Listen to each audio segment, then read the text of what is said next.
Market లో invest చేసి మీ డబ్బులు డబుల్ చేసుకోవాలనుకుంటున్నారా? సుందరరామిరెడ్డి గారి లైవ్ సెమినార్ కి అటెండ్ అవ్వండి.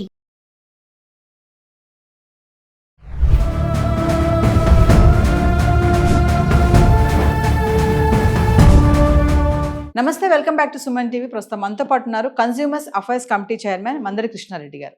నమస్తే సార్. నమస్తే అమ్మా.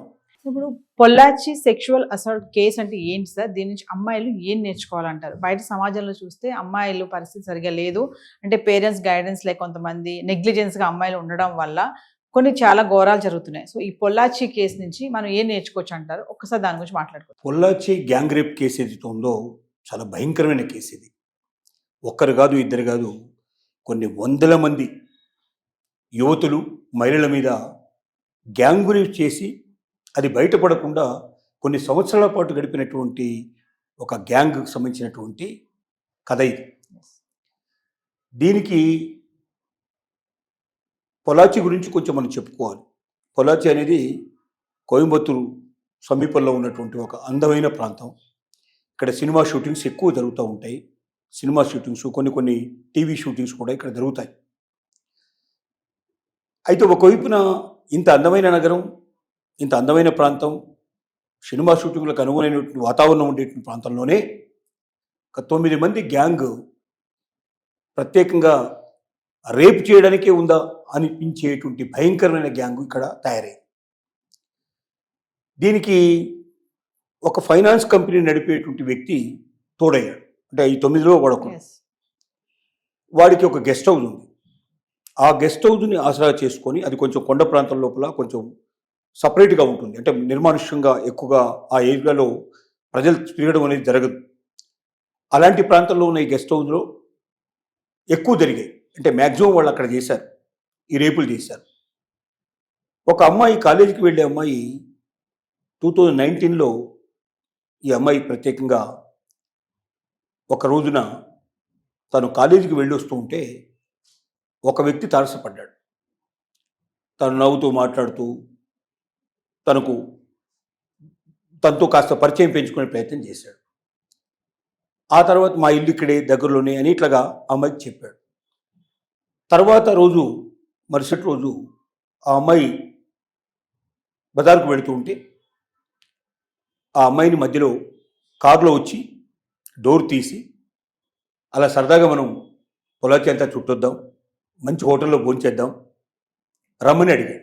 డ్రైవ్ చేసే సీట్లో ఈ ఫైనాన్స్ వ్యాపారి కూర్చొని ఉన్నాడు.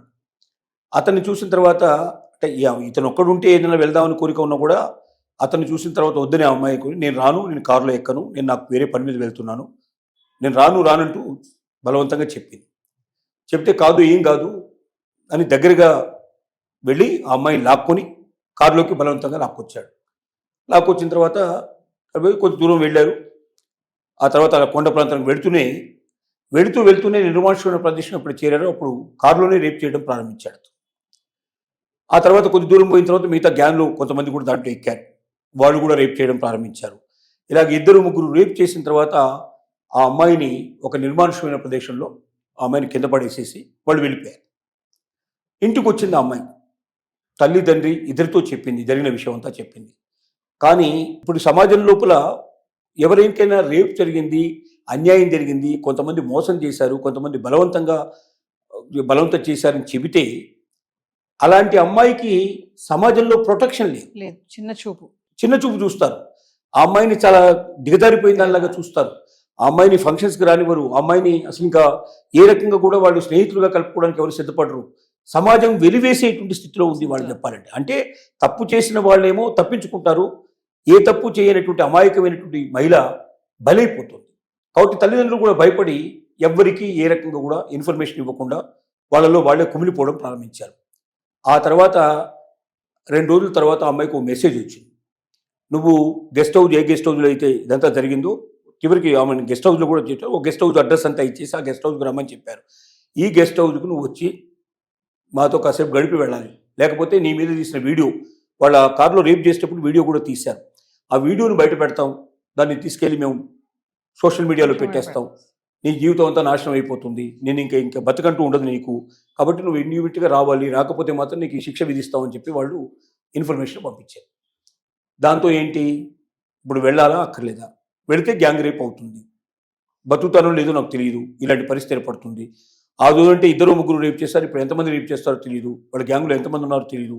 ఈ పరిస్థితిలో అమ్మాయి ఆలోచించి అమ్మా నాన్నకు మళ్ళీ చెప్పింది, పరిస్థితి ఇట్లా ఉంది, ఏం చేద్దామని. ఇక వాళ్ళ తండ్రి పట్టడానికి కోపం వచ్చేసింది అతనికి. ఫస్ట్ టైం జరిగింది ఏదో సరే క్షమిద్దామని అనుకున్నా కూడా ఇక ఇప్పుడు క్షమించడానికి వీల్లేదు, ఎందుకంటే అమ్మాయి జీవితమే పట్టబద్దలు చేసే పరిస్థితి ఏర్పడ్డప్పుడు నేను కూడా జాగ్రత్త పడాలని వెంటనే కోయంబత్తూరు లోపల పొలాచికి వాడి దగ్గర ఉన్న పోలీస్ స్టేషన్కి వెళ్ళి పోలీస్ స్టేషన్లో ఇన్ఫర్మేషన్ ఇవ్వడం జరిగింది. వెంటనే పోలీసులు అలర్ట్ అయిపోయి, అంటే ఇంతకుముందు ఎప్పుడు వాళ్ళ మీద ఏ రకమైన కేసు రాలేదు, అసలు ఇలాంటి కేసులు ఉన్నట్టుగా అమ్మాయిలు ఇలా చేస్తున్నట్టుగా ఏ ఒక్కరు కూడా తనకి ఇన్ఫర్మేషన్ ఇవ్వలేదు. కాబట్టి కొత్తగా ఉన్న వాళ్ళని అనుమానించాలంటే కొద్ది కష్టమైన విషయం అయినప్పటికీ ఆ అమ్మాయి చాలా ఖచ్చితంగా చెప్పింది, ఇలా జరుగుతోంది, ఇది ఫస్ట్ టైం కాదు, వాళ్ళు చాలామంది చేసినట్టు కూడా చెప్పారు, నాతో చెప్పారు ఆ మాట, 100 మంది సంఖ్యలో మేము చేసామని చెప్పారు. కాబట్టి నువ్వు కూడా, వాళ్ళు ఎవరు ఇంట్లో చెప్పలేదు, ఎవరు ఈ విషయాన్ని గురించి బయట పెట్టలేదు, బయట పెడితే ప్రాణాలకే ఉంటుంది, తర్వాత మానం పోతుంది, సమాజంలో పనికిరావని చెప్పి వాళ్ళు చెప్పారు. ఇంతవరకు ఒక్కరు కూడా ఈ రకంగా కూడా బయటకు వచ్చి పోలీస్ స్టేషన్ కానీ ఇన్ఫర్మేషన్ కానీ ఇవ్వలేదు అని చెప్పి వాళ్ళు ఖచ్చితంగా చెప్పారంటే వాళ్ళు ఎంతో మందిని ఈ రకంగా రేప్ చేసి ఉంటారు, కాబట్టి మీరు జాగ్రత్త పడి వెంటనే వాళ్ళు పట్టుకోమని చెప్పారు. చెప్తే పోలీసు వెంటనే వెళ్ళి ఆ గెస్ట్ హౌస్కి వెళ్ళి చూస్తే ఆ గెస్ట్ హౌస్లో కొన్ని వందల వీడియోలు కనబడ్డాయి. అంటే అమ్మాయిలు మహిళల మీద చేసిన రేపులు ఏవైతే ఉన్నాయో, రేపు చేసినప్పుడు తీసిన వీడియోలు కొన్ని వందలు కనపడ్డాయి.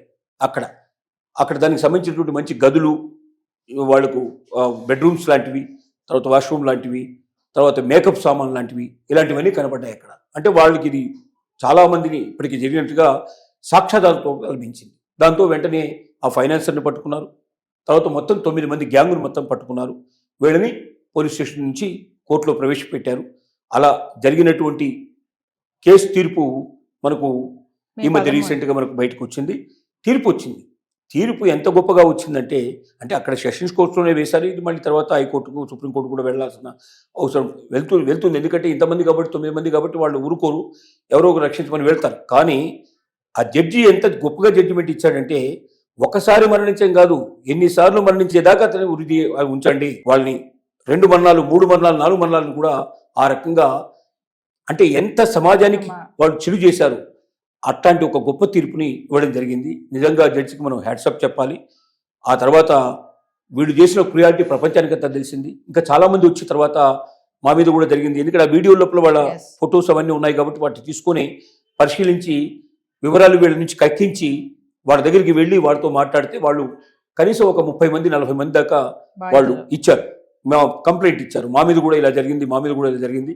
మేము సమాజంలో ఎందుకు చెప్పలేదంటే, సమాజంలో చెప్తే అలాంటి స్త్రీకి రక్షణ లేదు, అలాంటి వాళ్ళకు విలువ లేదు, సమాజం వాళ్ళని చాలా అసహ్యంగా చూస్తుంది, తక్కువగా చూస్తుంది, వెలివేసినట్టుగా చూస్తుంది. మేము అలాంటి పరిస్థితి తెచ్చుకోకుండా ఉండాలనే ఉద్దేశంతో మా మీద అత్యాచారం ఒకసారి కాదు చాలాసార్లు చేశారు, గ్యాంగ్ రేపులు చేశారు. వాళ్ళకి ఇష్టం వచ్చినప్పుడు అలా పిలుచుకొని ఇష్టం వచ్చినట్టుగా మమ్మల్ని వాడుకున్నారు. అయినా మేము దాన్ని బయట పెట్టలేదు. కారణం ఏంటంటే సమాజంలో విలువ లేదనే ఉద్దేశంతో మేము పనిచేస్తామని చెప్పి మహిళలు ఎలుగెత్తి ఏడ్చి చెప్పారు ఆ విషయాన్ని. ఇవన్నీ దృష్టిలో పెట్టుకుని జడ్జి గారు అలాంటి జడ్జిమెంట్ ఇచ్చారు. ఇది మనకేం తెలుస్తుందంటే, ఒకటి, ఇలాంటి గ్యాంగ్ రేపులు ఎక్కడైనా ఉండొచ్చు, ఎంతమంది, అందుకే ఒక అంచనా ప్రకారంగా 1000 మంది మహిళల మీద అత్యాచారం జరిగితే ఒక్క మహిళ మాత్రమే పోలీస్ స్టేషన్కి వెళ్ళి చెప్తోంది. 999 మహిళలు బయటికి రావడం ప్రతి చోట జరుగుతోంది. ఇది హాస్పిటల్స్లో జరిగే అవకాశాలు ఉన్నాయి, కాలేజెస్లో జరిగే అవకాశాలు, వర్కింగ్ ప్లేస్లో జరిగే అవకాశాలు ఉన్నాయి, సమాజంలో బయట వెళ్తున్నప్పుడు ప్రయాణాల్లో వెళ్తున్నప్పుడు మహిళల మీద జరిగే అవకాశాలు ఉన్నాయి. సొంత బంధువులే ఇంట్లోనే అనేక సందర్భాల్లో వయసు సరిగా వచ్చిరాని పిల్లల మీద, ఆడపిల్లల మీద అత్యాచారం చేసే పరిస్థితులు జరుగుతున్నాయి. ఇది ఎంత ఘోరం అంటే, సమాజంలో ఇంతకన్నా బలైంది, ఇంతకన్నా బాధాకరమైంది, ఇంతకన్నా విషాదకరమైంది మరొకటి లేదు. కాబట్టి పోలీసు వ్యవస్థే కాదు, ప్రభుత్వమే కాదు, సమాజ సేవకులు ఎంతమంది అయితే ఉన్నారో అందరూ దీని మీద ఆలోచించాల్సిన అవసరం ఉంది. మహిళలకు ఇంత స్వాతంత్రం ఇచ్చాము, అంత స్వాతంత్రం ఇచ్చాము, ఈ ఉద్యోగాలు ఇస్తున్నాం, ఆ ఉద్యోగాలు ఇస్తున్నాం చెప్తున్నారు. కానీ అన్నిటికన్నా భయంకరంగా బలిపశువుల్లాగా మహిళలను ఉపయోగించుకునేటువంటి సమాజంలో మనం బతుకుతున్నందుకు మనల్ని మనమే అసహించుకోవాల్సిన పరిస్థితి ఉంది. ఎందుకంటే మనల్ని కన్నది అమ్మ, మనకు తోడుగా నిలబడేది భార్య, ఒక స్త్రీ. కాబట్టి మనకు తోడుగా నిలబడే చెల్లె ఒక స్త్రీ. మన అమ్మాయిల మీద, మన ఇంట్లో వాళ్ళ మీద జరిగినప్పుడు మనకు అర్థమవుతుంది ఎవరి మీద జరిగినట్టు. కాబట్టి ముందుగా సింపతి ఇవ్వడం నేర్చుకోవాలి. ఎవరికైనా అలా జరిగితే వాళ్ళను మనం దేవతలాగా చూసి, వాళ్ళ మీద అత్యాచారం జరిగిందని ఒక రకమైన సింపతి ఏర్పాటు చేసుకొని, వాళ్ళకి ఎక్స్ట్రాగా మనం ఏదైనా చేయగలమా, మన వల్ల ఏదైనా సాయం జరుగుతుందని చెప్పి గౌరవించడం, ప్రేమించడం నేర్చుకోవాలి. కానీ వాళ్ళని అసహించుకోవడం, దూరం పెట్టడం వాళ్ళ తప్పే ఉంది, దాంట్లో వాళ్ళ నేరమే ఉంది. వాళ్ళు కావాలని చేసిన పని కాదు కదా. కొంతమంది దుర్మార్గుల చేతులు బలయ్యారు. ఎవరైనా మన చెయ్యి నరికారు, మన కాళ్ళు నరికారు, అందులో మన తప్పే ఉంది. చెయ్యి కాళ్ళు నరికినట్టుగానే జీవితం లోపల వాళ్ళు అత్యాచారం చేశారు. కాబట్టి వాళ్ళని ఖచ్చితంగా వాళ్ళ మీద ప్రేమ అభిమానాలు పెంచాలి, వాళ్ళకు ఒక విలువ ఇవ్వాలి. వాళ్ళకు జరిగిన అన్యాయానికి వ్యతిరేకంగా మనం కూడా ఎలుగెత్తి చాటాలి. ఇంకొక వీడియో జరగకుండా ఎంత తొందరగా వీలైతే అంత తొందరగా వాళ్ళు పట్టుకోవాలి. ఎందుకు ఈ వందలాది మంది మీద జరిగిన అత్యాచారం ఒక్క అమ్మాయి మాత్రమే లాస్ట్కి వచ్చి బయటపడిందంటే ఆ తల్లిదండ్రి చేసిన సాహసం వల్ల బయటపడింది. కానీ మిగతా వాళ్ళందరూ ఎందుకు రాలేదంటే వస్తే వాళ్ళ గతి ఏమిటో తెలుసు కాబట్టి. ఒకవేళ సమాజం వాళ్ళని గౌరవించే స్థితిలో ఉండి సమాజం వాళ్ళకు రక్షణ కల్పించేందుకు సిద్ధంగా ఉన్నట్టయితే మొదటి అమ్మాయి బయటకు వచ్చేది. అలా మొదటి అమ్మాయి బయటకు వచ్చి ఉంటే ఇన్ని అత్యాచారాలు జరిగేవి కాదు. కాబట్టి సమాజం యొక్క బాధ్యత ఉంది, తల్లిదండ్రుల యొక్క బాధ్యత కూడా. తమ పిల్లలు ఎక్కడికి వెళ్తున్నారు, ఏం చేస్తున్నారు ఎప్పటికప్పుడు ఎంక్వైరీ చేయాల్సిన అవసరం ఉంది. ఆడపిల్లలు కూడా స్వేచ్ఛా స్వాతంత్రాలు ఉన్నాయని ఎవరితో పడితే వాళ్ళతోటి కొత్త వాళ్ళని ఎవరినో పరిచయం చేసుకుని చాట్ చేసుకుని, ముఖ్యంగా ఇప్పుడు సోషల్ మీడియా వచ్చినాక ఇది బాగా పెరిగిపోయింది, విపరీతంగా పెరిగిపోయింది. కాబట్టి ఎక్కడో పరిచయం అయ్యి ఏ ఫేస్బుక్లోనో ఏ చాట్లోనో వాళ్ళు పరిచయమైన వ్యక్తులు నిన్ను రమణంగా నువ్వు వెళ్ళిపోయి వాళ్ళకు లొంగిపోయి చివరికి నీ జీవితాన్ని నువ్వు నాశనం చేసుకునే పరిస్థితి రాకూడదు. కాబట్టి ఎట్టి పరిస్థితుల్లో కొత్త వ్యక్తులతో పరిచయాలు కానీ కొత్త ఆలోచనలు కానీ వెళ్ళకూడదు. ఒక జీవితం లోపల నువ్వు స్థిరపడి ఒక నీకు సంబంధించినటువంటి ఏ కలీగో లేకపోతే నీ పక్క వాళ్ళు ఎవరన్నా అన్నా కూడా దూరం వెళ్ళాల్సిన అవసరం లేదు. నువ్వు అందరి ముందు పబ్లిక్లో ఉండేటువంటి విషయం చూసుకోవాలి తప్ప పబ్లిక్ని దాటిపోవడానికి నువ్వు ప్రయత్నం చేయకూడదు. చేస్తే నీ మీద ఏ రకమైన వేటుపడే అవకాశం ఉందనేది ఒక గుణపాఠం ఇది. ఈ గుణపాఠం అందరూ మహిళలు, ముఖ్యంగా కాలేజీ గోయింగ్ లేడీస్ ఎక్కువగా, అమ్మాయిలు ఎక్కువగా దీని గురించి ఆలోచించాల్సిన అవసరం ఉంది. సమాజం కూడా చాలా మారాల్సి ఉంది, ప్రభుత్వాలు కూడా చాలా కటుగా ఉండాల్సిన అవసరం ఉంది, పోలీస్ డిపార్ట్మెంట్ మరింతగా ఎలాంటిగా ఉండాల్సిన అవసరం ఉందని మనం విజ్ఞప్తి చేస్తున్నాం. Thank you sir.